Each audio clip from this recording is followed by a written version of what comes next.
Welcome to this neighborhood, neighbor. I am the Martian ambassador. Des Moines and all of central Iowa, welcome to Max World Live. Max World is your world. Every day we talk about the issues and topics that matter most to you. And as always, it's your voice we want to hear in Max World. So join the conversation by calling 515-244-0077. And now, here's the host of Max World Live, J. Michael McCoy. Good afternoon. Thank you very much. 7 minutes after 3 o'clock on this groovy day. Groovy day. The 19th day of April in the Lord's year 2016. What famous thing, Frank? What famous thing happened on this date in history? There are two things happened on this date in history, like 100 years apart. Well, you was 4 days old in 1958 or 59. Yes. Today, in 1994, 1995. This wasn't the Murrah Building bombing, was it? Yes. Okay. And then what else? In 1896, somebody was born that had to do in a remote way with the Murrah Building being blown up. Did you say 18? Wasn't it 1896 that he was born? Tim McVeigh? Terry McNichols? 1896. 1896. I don't know. The Murrah guy? Merle. I tell you what, Frank misses a few days and he's just out the window. His knowledge of the whole world just goes kaput. I know it was the Edward R. Murrah Building, right? 1889. 1889. In this date, in 1889, Adolf Hitler was born. Oh, well, there you go. There's Actually, my this says April 20th. Of 1889? Yeah. Oh, really? Well, Yeah. but it was the 19th for the Edward Murrah Building, right? Okay. And All wasn't right. that also the anniversary of Waco, Texas? Yes. Waco was the 18th, wasn't it? No, it was the 19th. It was the 19th, too? All right. Mm-hmm.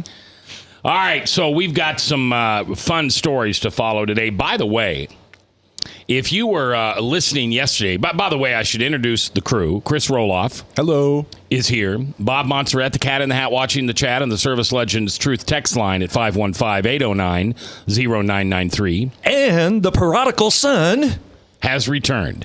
And here's why we need Frank. What's Seth's phone number? that would be 515-877. Nope. 577-3728. Very good. Seth Walker, our in-house real estate expert. And we're being produced today by Rip. Rip's in the studio producing us. I don't like the name Rip. I need to change. But It's not my fault. You came up with it. I know, but I don't want Jeb Bush either. I don't want that. We got to come up with a different name. He's cute. He's 21 years old. Our new producer, Jeb. Eyeshide, right? Eyeshide is the correct name. All right, so if you were listening yesterday, holy Toledo. Man, this assisted suicide bill, death with dignity, however you want to call it. I like Chris's position yesterday. Let's call it what it is. It's a physician-assisted suicide. Are you girls done talking over there? We can hear you. We're trying to figure out who Jeb reminds us of. Well, figure it out on somebody else's time besides the listener. You're taking up the listener's valuable time, and now I am too. And they can't see him. Well, you could probably go to Facebook and look up Jeb Eyeshide, and Jeb is with an E, E-I-S-H. Is that right? E-I-S-H? E-I-S-C-H-E-I-D. Okay. And so, anyway, the physician-assisted suicide. Help me to remember to say that right. Right. And Because you'll never get me to say undocumented worker. Right. Because they're an illegal alien. Right. And the hot button language was that this thing is what's being commonly referred to in our culture today as death with the dignity. Part of the conversation, at least my part of the conversation yesterday, is I know this is an incredibly sensitive subject, one that affects every one of us because 10 out of 10 people die, and all of us are going to experience that, so all of us have it on our minds. And so this is a very sensitive issue, and I want to be careful with that. But it's not just that it's physician-assisted suicide. The key thing to remember is that we make sure that we remember that this is still suicide. All people die. But suicide is I'm going to intentionally end this life. Either suicide is I'm choosing to do it to myself. So in this case, we're simply saying, well, I don't want to do it. I'll have you do it for me. Yeah, and I want to say hi to Elmer and Gnome. Howdy, guys. Those were their names. I walked into Perkins this morning, and two guys said, "Oh, Mr. McCoy, come here." And I went over and talked to them. They had both been listening to the show yesterday and disagreed with each other, and so they wanted to hear what I really had to say. And never shy to give my opinion. I told them I don't know yet.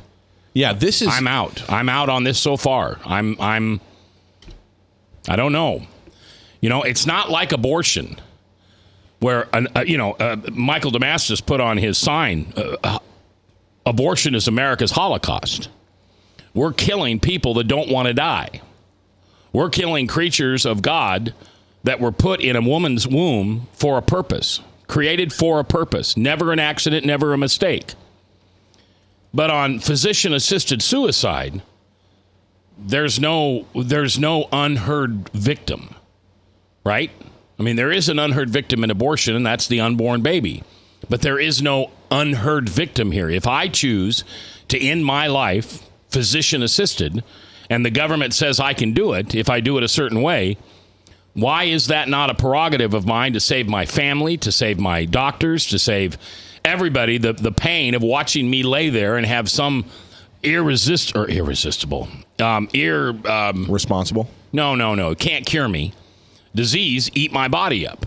And then on the other hand, I think it was it Angel that said it yesterday? He said it brilliantly. I think it was Angel. We're taking away God's opportunity to intervene. That was another caller. To have a divine intervention into my life and say, I want to use you, Mac McCoy, as an example of my incredible healing power should you just surrender your life to me. Yeah. I don't know. And you're exactly right to be conflicted on this issue, Mac. And I think if most of us are honest, we are all conflicted on this issue. It's a difficult one. I just want to encourage each one of us to not fall prey to using the language that softens the reality of this thing, because that's what we've lost. That's what we did in the abortion debate. In the abortion debate, we lost having a real conversation because people refused to call it what it actually is. We're killing a human being. If you want to do that, if you feel that that's something you should do, that's fine. That's for you to decide. In this country, abortion is currently legal to some degree. Well, not to some degree. It's legal. I mean, it's legal. But we have to call it what it is, and that's where we have to begin. And the Death with Dignity language begins us down a road of just intentionally calling it something where we're hiding the truth. We're suppressing the truth and unrighteousness. 515-244-0077. Frank's been gone. We may need to catch him up on some of the hot topics. Let's go to the phones right now where Paul is standing by. Paul, you're live in Mac's World. What you say? I heard you on the radio calling my name out a few times. I figured it might as well call in. Yes, I do, Paul. I think of you every day. Okay, well, here's the deal. We're going to get the deal now. Nobody likes to hear the word zygote, but in the Bible it talks about being equally yoked and whatever. The word yoking means a zygote. So when two individuals get together and make a baby, they're yoking themselves together in agreement to have a child. Yes. That's the whole juxtapose of being having sex.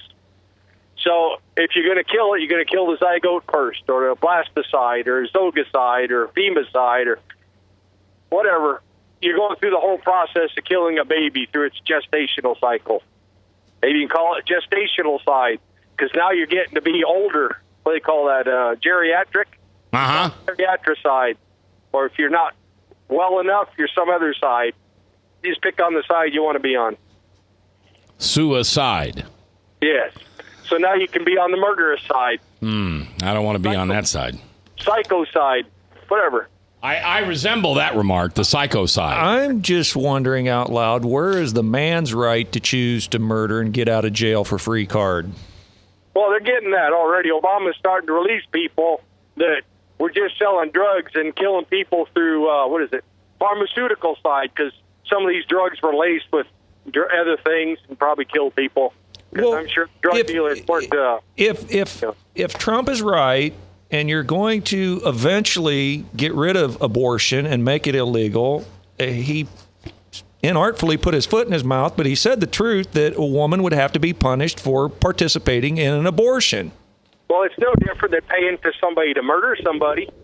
Well, exactly. If you hire a hitman, you're just as guilty of murder as. The only reason why abortion won't go away is because there are certain medical needs for it, and that's a fact. If a girl has a tubal ligate or a tubal pregnancy, or they call it ectopic pregnancy, and the uterus or fallopian tubes, well, the baby's going to go along with it. Yes, you have different ways of working with that. We have microscopic processes to I don't think anybody disputes life of the mother. Correct. The dispute comes in when rape and incest are involved. It comes out to the doctor. If he does it and the baby dies, he could be charged for murder. All right, Paul, I appreciate you calling. As always, I appreciate your voice in Mac's World. You call anytime, all right? No problem. You take care. You too, buddy. 515-244-0077. When we come back, here's the subject I want to talk about today. A governor in the United States has signed a resolution, a law, stating that pornography is a public health crisis. Because a public health crisis, you automatically get federal dollars to fight. Education, prevention, research, policy change at the community level, et cetera, et cetera. Is that governor right in doing that? Also, remember that story I told you yesterday about Nikki Moody, the former ISU girl basketball player, female basketball player? And I told you there was going to be some pushback because she was just kind of a troublemaker. At least that's the alleged report. Well, somebody's pushing back already today and sticking up for Bill Finley and ISU. We'll talk about that when we come back live here on The Truth. Yeah, I said it. The Truth.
Credit cards are like grandkids. They love you, sometimes get out of control, and it's fun to get a new one. Who can stop them from piling on?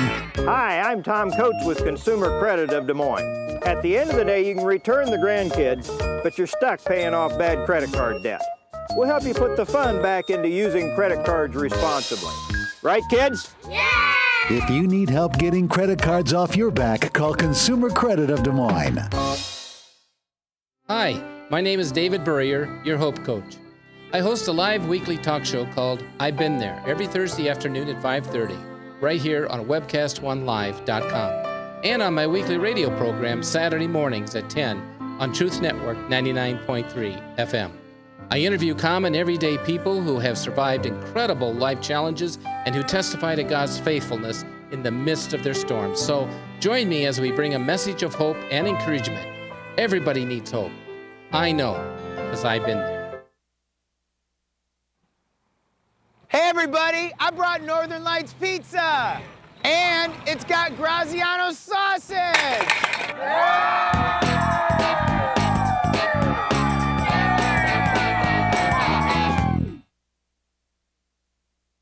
Rock and Prevention is celebrating 25 years of creating a caring community. We want to say thank you to the tens of thousands of Rock High School mentors that have carried our message of health, love, and encouragement to over 1.5 million children, teachers, and parents. Our mentors teach children methods and skills to prevent bullying and drug use. Thank you to all the school administrators, teachers, and counselors for their opportunity to serve you. Rock on, fair citizens. Rock on. This is Pat McManus for Rock and Prevention, the Richard O. Jacobson Foundation, and this station. From the RE/MAX Real Estate Concept Studios, this is Webcast One Live. 21 minutes after 3 o'clock, 3:21, 19th day of April. It was the this date in 1994, so 22 years ago, that the Merle R. or Edward R. Merle? No, that's a journalist. It's 95. 95. The Merle building in Oklahoma City was taken down by a terrorist. Tim McVeigh and Terry McNichols. Yep, and they're both dead now. All right. By the way, we don't do this very often, but we will give you an exciting and emotional preview of Friday's show. I'm going to be gone, and so Chris and Frank, and are you going to be here, Frank? Yeah, I think so, yes. Okay, so we know for sure Chris and Bob and Jeb will be here, and so what couple of topics do you want to talk about? Well, I was joking off air that we would really... You are not joking. We're going to talk about UFOs, the existence of aliens, and... Sasquatch. And some other sorted and sundry things. Well, you think that people who are out there fighting for our religious rights are really hurting the church. I have a story. I think what happened in Kentucky recently, and for all those who have been following the news, what happened regarding the Kim Davis situation. Republican Kentucky Governor Matt Bevin just did what no other state leader was able to do. They solved the same sides. They solved both sides of the same-sex marriage debate. He took it out of having to have anybody sign it. So now it's a state issue, not a clerk of court or what was Kim Davis, the secretary of the clerk of the court. Yeah. So that's what's happened. Yeah, we talking about it? No, we're talking about it Friday when I'm gone. All right, we're going to talk about it Friday. Because I'm tired of the LGBT movement. I'm tired of what they're doing to this country. I'm just tired of it. It's the devil. It's the accuser. I'm sorry. Maybe I sound that way for my secular friends that are listening.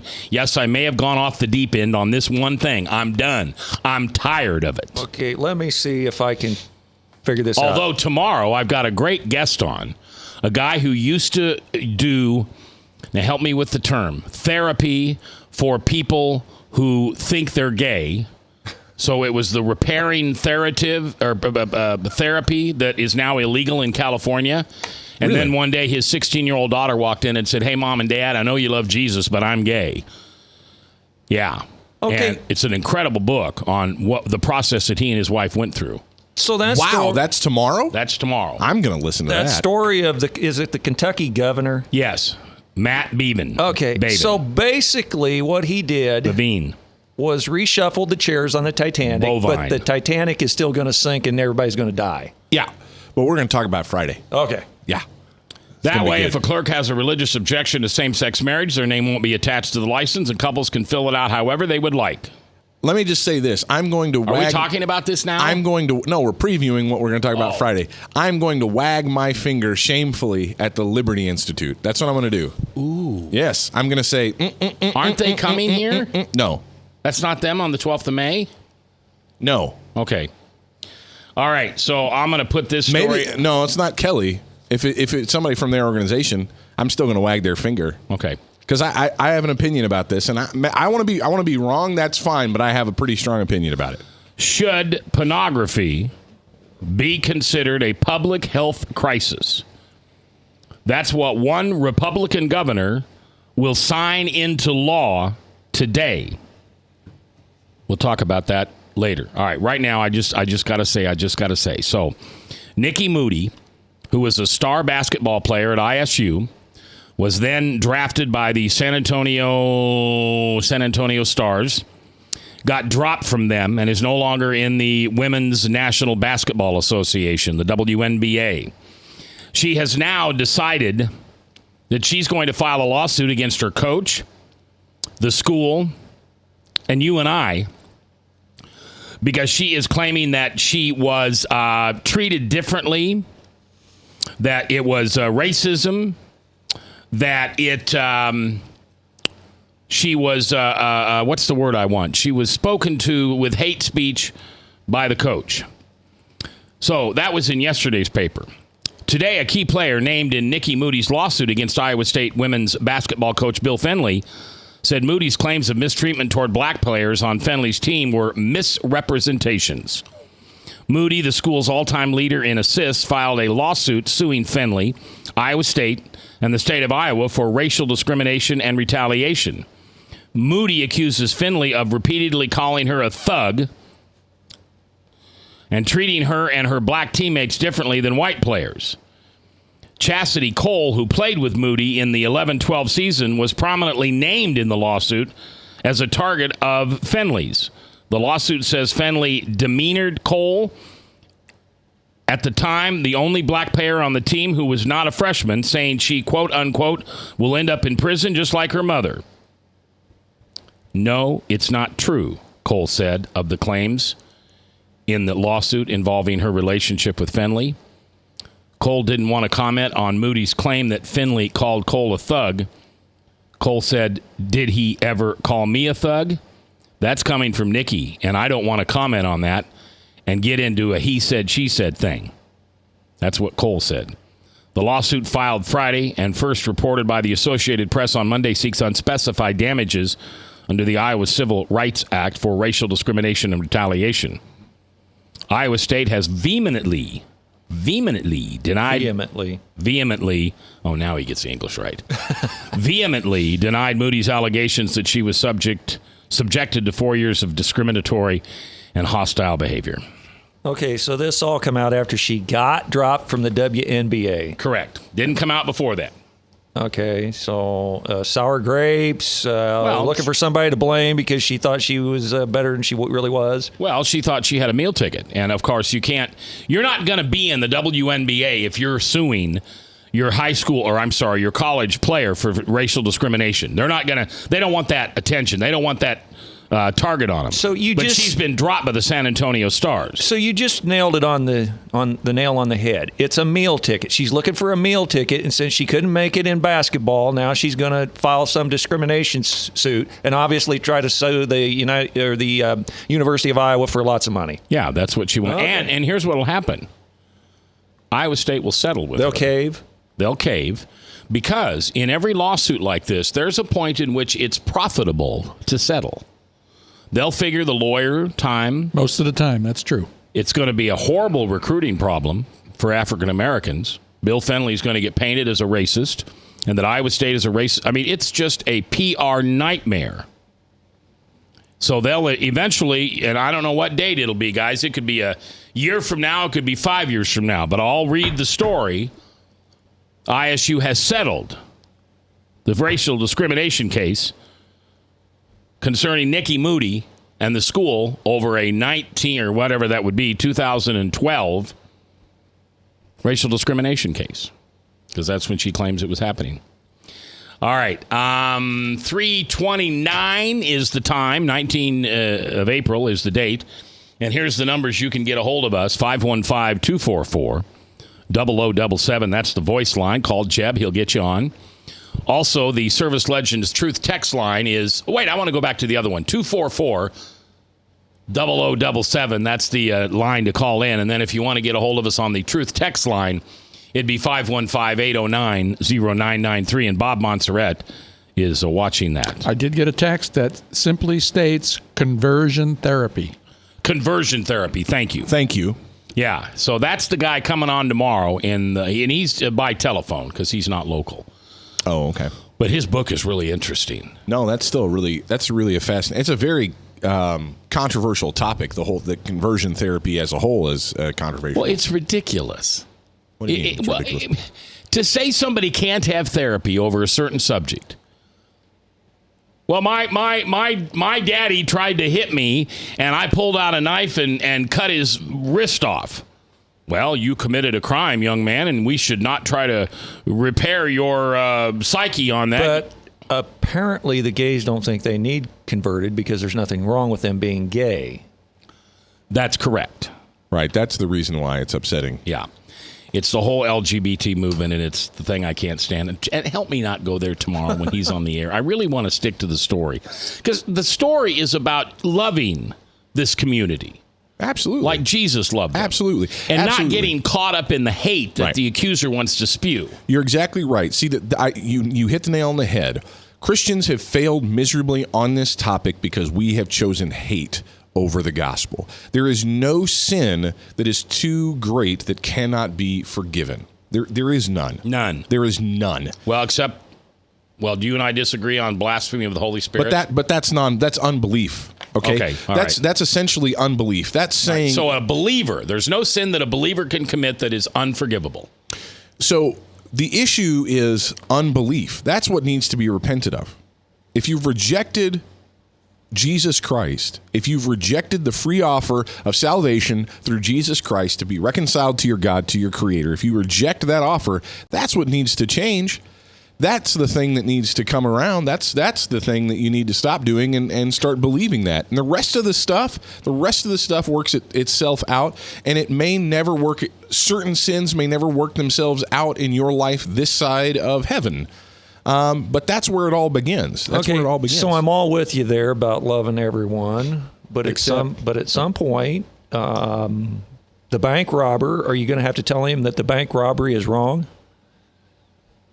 Well, sure. Let's love him. Let's lift him up. Let's, But is the bank robber's greatest need to know that he was a bank robber?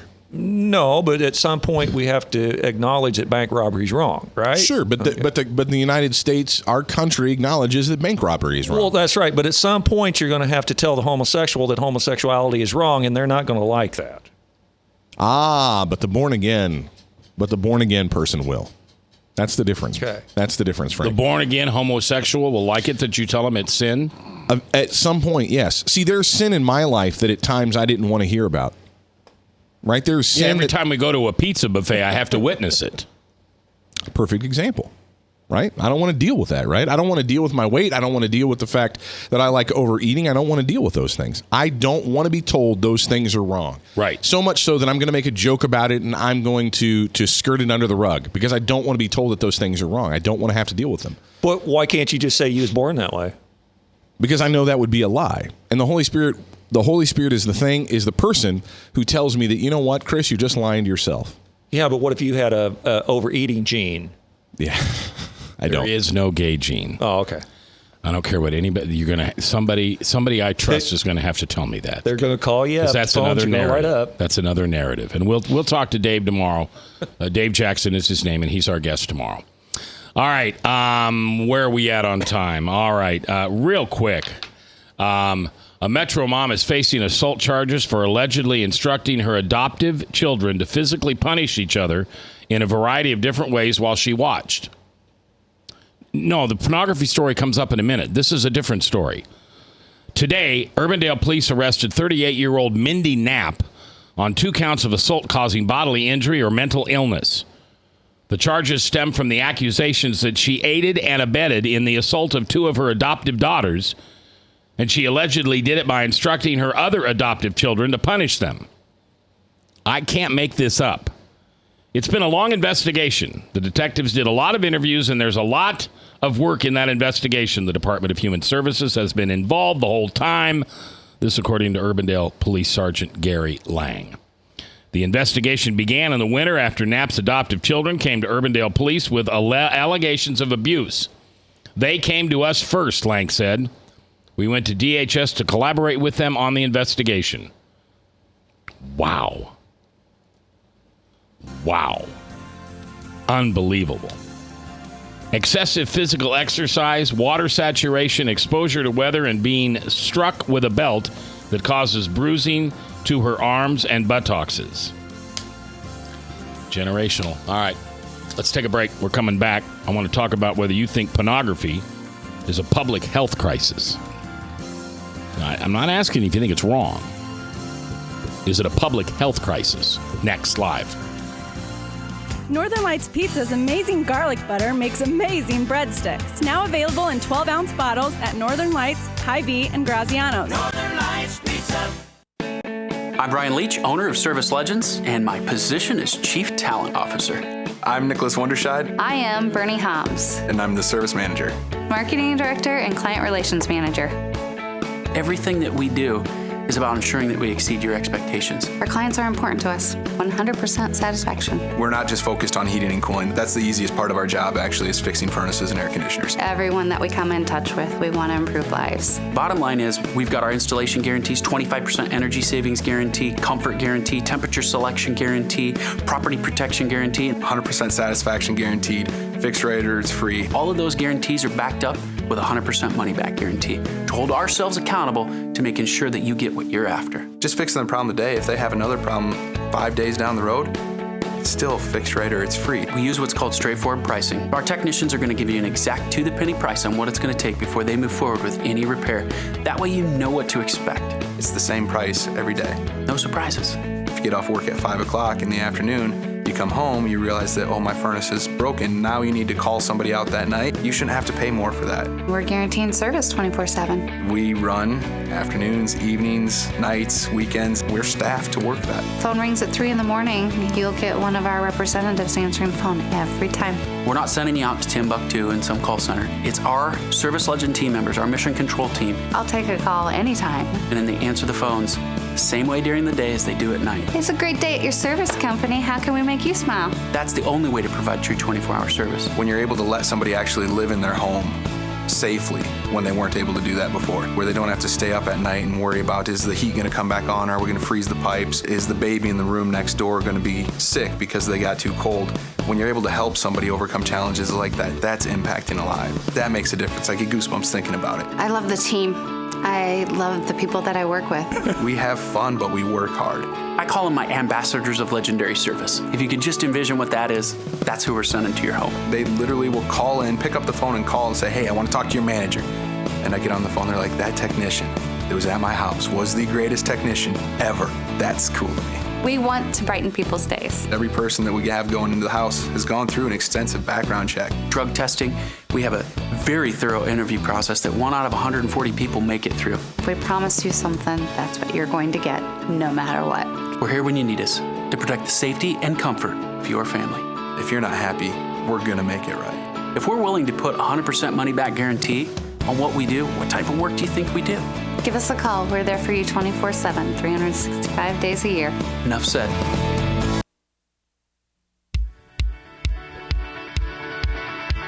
.338, 22 minutes before the top of the hour. Salem Radio Network News at the top, and then Tom Coates. And Craig Robinson from the IowaRepublican.com. We're going to be discussing the big New York primary. It's a big day today. See, New York is a winner takes all, right? I believe so, So yes. the guy that gets 51% gets, 99 delegates? No, that was Florida. Oh, is that Florida? How many? It's 1,239. Well, it's in excess of 200 for Democrats, and I think it's over 100 for Republicans. And so if Ted Cruz gets all 100 of those delegates, that's going to be a different sound of a different drum. Anyway, we'll talk about that. Today's the big day. Yep, we haven't talked about presidential politics in a while, and I'm very glad of that, and my listeners I think are too. But we do it. I mean, today's the primary, so we got to do it today. And I've got smarter people than Frank and I. Well, smarter people than me coming in to talk about it. Frank, you stay up on this stuff. I got to give you kudos. I do. You really do. You Way watch too much. You watch Fox News more than Murdoch. All right, Rupert. All right, so 515-244-0077. We're going to talk about this for 2017, 15 and a half minutes. And I'd like to have your input on this. Governor Gary Herbert from Utah will sign a resolution today declaring pornography as a public health crisis. Now, the resolution, since it's called a public health crisis, determines then that pornography that pornography is an epidemic and it's harming the state and the country. The resolution, which was passed last month, calls for increased education, prevention, research, and policy change at the community and social level to combat pornography. Anti-pornography groups, the Utah Coalition Against Pornography, posted on Facebook that the resolution signing marks a time to celebrate and recognize this historic moment. Or is it history going backwards once again? Is pornography a big deal in Utah? Yes. Is pornography a big deal in Iowa? Yes. Is pornography a big deal among Lutherans? Yes. Is pornography a big deal among Presbyterians? Yes. Is pornography a big deal among men? Yes. Yes and yes. When you're sitting in I don't care who you're sitting by Sunday at church. Maybe you sit next to two elders and a former pastor. One of them has a pornography problem. I can't believe you said that about the elders of my church in the past. Oh. Statistics will tell you that pornography in its mildest form arouses 1 out of 3 men. 1/3. So can we make Hardee's commercials and Miller Beer commercials illegal? They would probably not be allowed in the state of Utah. Because that's borderline pornography. Yeah, that would probably be prevented. All right, let me continue to read this story. The Todd Wheeler, who put this legislation into place in January of 2015, maintains that the resolution is not a ban on porn or an attack, but the first step towards creating a plan to protect children and families from it. Due to advances in technology and the universal availability of the internet, young children are exposed to what used to be referred to as hardcore, but is now considered mainstream pornography at an alarming rate. Ian Kerner, a psychotherapist and sex expert, says the anti-pornography movement is rooted in a long history of stigmatizing sex. So much of the anti-porn movement is based on a sense of alarmism, Kerner said, adding that the anti-pornography movement has blurred the line between child and adult access to pornography. In this country, we really bundle together children with teens, with consenting adults, and the issues are not the same for children and teens as they are for the consenting adults. Oh, I got it, Chris. I figured it out. It's for the children. Right? It's for the children. It's not for you or me or Frank or Jeb. Not the consenting adults. It's the poor innocent children that we're killing in abortion clinics every day. I hate it when somebody says it's for the children. So, 515-244-0077. Would you like to see the state of Iowa do the same thing that the state of Utah has just done and consider pornography a public health crisis? It's your voice I want to hear. 515-244-0077. Because don't act like it's not around. I know you're wagging your finger at me right now because I shouldn't. I mean, church people don't. I mean, that's other people that watch pornography. You can also text us at the Service Legends Truth text line at 515-809-0993. Mac, in that article, or did you find anywhere where the governor makes of Utah, does he make a defense for why he thinks this is a public health crisis? Or does he just say he's going to call it that? Does he kind of outline what makes it a public health crisis? Because to say pornography is a public health crisis has no why. I'm not being argumentative. I just want more details. So you want to know if it's backed by a study? Well, right. Like in what way is it destroying the public? Like there's a lot of research that says that it is. I'm curious if it's in the article. All right. I'm sorry, and that's an unfair question. No. I'm trying to figure out how to tell you what this is between the lines, or at least tell you what I think it is between the lines. By the governor and Senator Todd Wheeler saying that it is a public health crisis, there are all these tools that the federal government allows you to use when you have a public health crisis. Okay? Now, all of a sudden, you have education, prevention, research, policy change at the community and the social level. This is why the man, Kerner, says this is hockey puck. It's rooted, he says, quote unquote, the anti-pornography movement is rooted in long history of stigmatizing. Thank you. Sex. Oh, that's bad. Sex is bad. You can't have sex. Sex is bad. Last time I looked, God made it, and he liked it. But by calling it a public health crisis, Chris, you're bringing it above the yucky stage. You're bringing it above the, well, I just don't like men and women to be naked in the magazines and hot little girls eating Hardee's cheeseburgers on the top of cars with their bodies all wet and Miller beer commercial. That's what they're trying to say. Oh, no, it's not about the yuck factor. It's not about the icky factor at all. This is a public health crisis. It calls for increased education, prevention, research, policy change at the community and social level to combat, now listen to that word, to combat pornography. Anti-pornography group, the Utah Coalition Against Pornography, posted on Facebook that the resolution signing marks a quote-unquote time to celebrate and recognize this historic moment.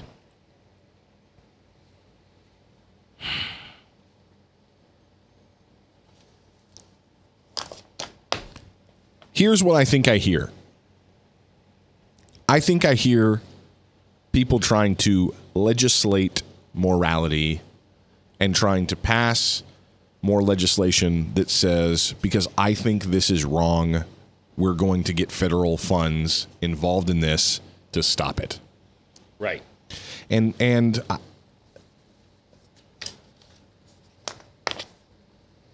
what? Go ahead. I see it's right on the tip of your I don't care. I don't care. The government needs to go away. The government doesn't need to be involved in this. The problem, pornography as a problem in the United States is a problem that only the church can solve. The government of the United States cannot fix this problem, and it doesn't matter how much money you throw at it, and it doesn't matter how much education you give to it. It doesn't really matter, because at some point, we're not actually talking about the real issue, because God made men, God made women, God said they should come together and have sex, and that means something. Whoopee! And God's involved here, not the government. All right, we're coming back. We'll continue this conversation later. The New York primaries today. It's the big dog against the ugly dog. I'll let you figure out who I'm talking about. Tom Coates will be in the house live. From the RE/MAX Real Estate Concept Studios, this is Webcast One Live. Credit cards are like grandkids. They love you, sometimes get out of control, and it's fun to get a new one. Who can stop them from piling on? Hi, I'm Tom Coates with Consumer Credit of Des Moines. At the end of the day, you can return the grandkids, but you're stuck paying off bad credit card debt. We'll help you put the fun back into using credit cards responsibly. Right, kids? Yeah! If you need help getting credit cards off your back, call Consumer Credit of Des Moines. Rockton Prevention is celebrating 25 years of creating a caring community. We want to say thank you to the tens of thousands of Rock High School mentors that have carried our message of health, love, and encouragement to over 1.5 million children, teachers, and parents. Our mentors teach children methods and skills to prevent bullying and drug use. Thank you to all the school administrators, teachers, and counselors for their opportunity to serve you. Rock on, fair citizens. Rock on. This is Pat McManus for Rockton Prevention, the Richard O. Jacobson Foundation, and this station. Northern Lights Pizza, your home of the tasty crust. Our garlic butter sauce now available in 12-ounce bottles at Northern Lights, Hy-Vee, and Graziano's. Northern Lights Pizza. Hi, my name is David Burrier, your Hope Coach. I host a live weekly talk show called I've Been There every Thursday afternoon at 5:30, right here on webcastonelive.com, and on my weekly radio program Saturday mornings at 10 on Truth Network 99.3 FM. I interview common, everyday people who have survived incredible life challenges and who testify to God's faithfulness in the midst of their storms. So join me as we bring a message of hope and encouragement. Everybody needs hope. I know, because I've been there.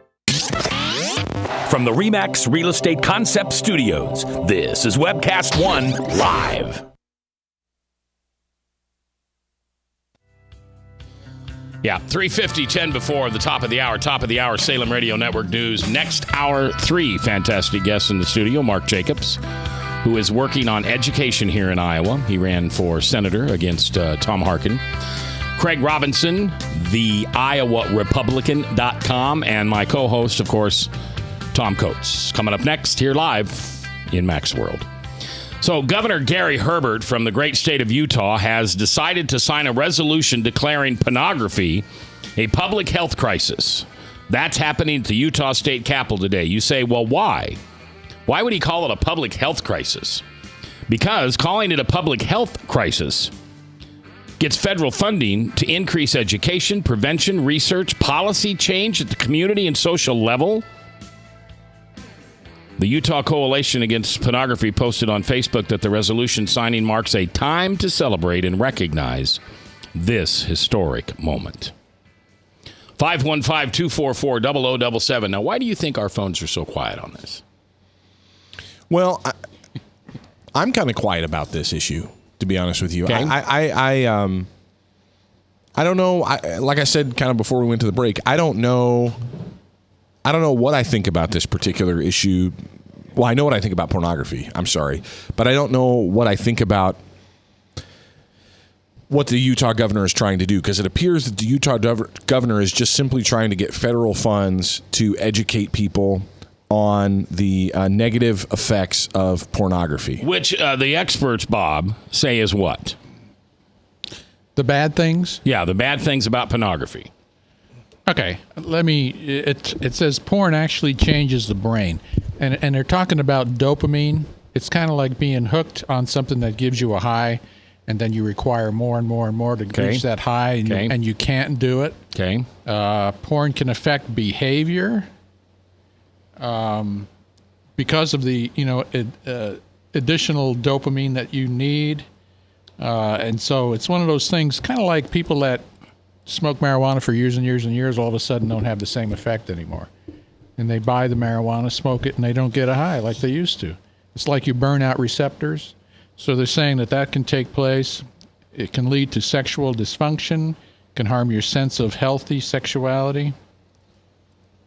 Porn stunts the ability to have meaningful and satisfying real-life relationships. Porn teaches that women are sexual objects. Porn can make you feel bad about yourself. Porn can make noticeable changes in your everyday mood. And now there's explanations for each one of those headers, but I'm not getting into that. 515-244-0077. It's a two-timer today. Paul's calling in again. I always like it when Paul calls. 244-0077. Paul, what you say?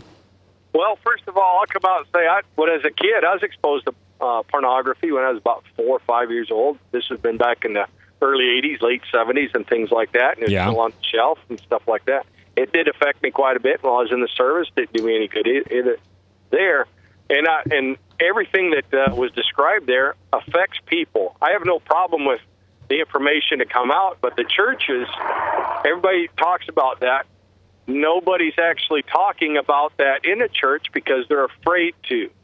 I went to it's no different than Alcoholics Anonymous. It's called Sex and Love Addicts and stuff like this. I went to it for a while. I think God has worked in me and cleared all that up, but there's still a potential there to go astray like you do with alcohol. If you're exposed to it again, you could go off the wagon or do whatever. It's the same exact situation being in bondage like that. Yeah, and I'm lucky. There's a couple of addictions that I never picked up. One was a pornography addiction. Sure, I was around it. I was a college fraternity guy. And the other one, well, Paul, thanks for your call. And the other one was gambling. I mean, I love to play tournament poker. I was the Iowa poker champion for a couple of years. But no matter how many casinos or places to go play poker that I went, I never played a cash game. Never. In all those years, I never played a cash game because it was so unappealing to me to just continue to throw down money after money after money. In tournament poker, you pay a $40, $50, $60, $20 fee, whatever it is, and that's all you can spend. That's it. Gambling didn't hit me that way. Neither did pornography. But here's the thing that I would tell somebody about pornography. I believe that when Jesus says, if you imagine it in your mind, if you act it out in your mind, then that's as bad as doing that. Well, I don't ever want my wife to feel like she's anything less than my wonderful wife because I look at pornographies. Because I could certainly tell her the other way. Honey, it's a magazine. It's a movie. It's just what boys do. But I know how it would make her feel. Because Jesus says, if I think about it, if I think about having an adultery, then I'm having adultery. If I think about murdering Frank, I don't know why I said Frank right there. If I think about murdering someone, then I'm committing murder. Yeah.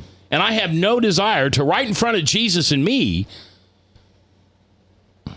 I don't know. But see, Mac, what you're talking about is what Jesus says, and I'm all for what Jesus says. I'm a big fan of Jesus. I don't know. I don't know if you know that about me. I like that guy. I do. Me too. I'd like to spend more time with him than I do, frankly. But I'm a big fan of Jesus. You said frankly and Jesus in the same. Watch it there. Careful. Sorry about that. And but you see, that's what Christians care about. Christians care about what Jesus has to say.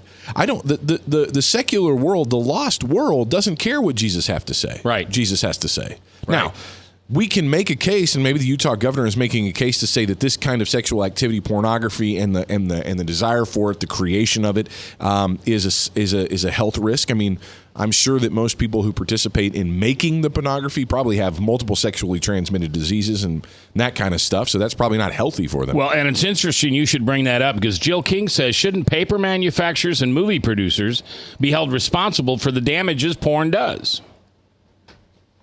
If you make a pornographic movie, and that movie proves to have harm to people, just like cigarette manufacturers had to pay into the cancer funds, shouldn't you have to pay into the Real quick, before you say this, you know what this is going to result in? Warning labels on porn. May be addictive. All that, and that's useless. That's useless. And what is that going to get us? Away. That's not going to do anything. And that's all that this kind of legislation is going to give us. There's a big fight going on between Hillary and Bernie over exemption of gun manufacturers from, lawsuits and whatever. So apparently, porn's got that same exemption, right? I don't know. I don't think it's good. And I think when you sit in church, I think Pastor Mike or whoever it is ought to preach on it more. I think he needs to tell men in that room that it is disrespectful to the love you have for your wife. And if she doesn't find out about it, Jesus already knows. Yes, that's it. Of course, it's easy for me to say that. I don't have a problem with it. Well, it's adultery. Jesus said that if you look on a woman and you lust after her, you've committed adultery in your heart. Repent. Don't do that. That's what Jesus, your Savior, has to say to all of us. Yeah, and it's easy for some of us to say that. Right now, somebody's listening out there, some guy, and I probably made him mad, and I'm sorry. I'm asking for forgiveness. I know you struggle with this, and I'm making fun of something because I don't struggle with it. If you want, it's like Paul said, you want to bring up alcohol? Well, I've been sober 2,174 days. I'm coming up on 6 years. And if somebody was talking like, alcohol, you just got to turn the page. You just don't pick up the bottle. I'd argue with them all day long. It's not like that.